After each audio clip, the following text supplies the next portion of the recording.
For us to be able to provide amazing customer service to landlords on our managed letting service, we need fantastic contractors who like working with us. Here is how we attract great contractors, how we look after them, and how we make work cheaper for our managed landlords. So today we had a quote come in of £700 for some maintenance work needed at a property. What we will be doing is paying the invoice of £700 to the contractor from the rent. Simple. So £700 comes in from the rent, the contractor invoice gets paid every penny of that £700. Now that's not always the case with other agents. There are local agents that charge as much as 20% as a contractor commission, which essentially is the commission for passing the job on to the contractor.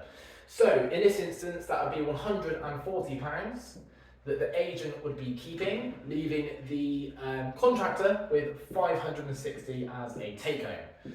Quite a bit less.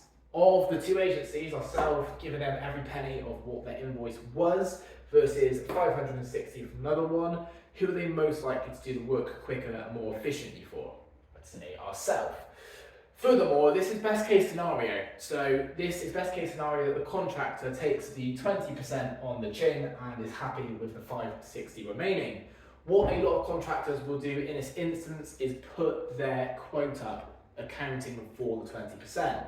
So what would have previously been £700 without the 20% being considered now has £140 put on top of it and becomes £840 to the landlord, being £140 more expensive.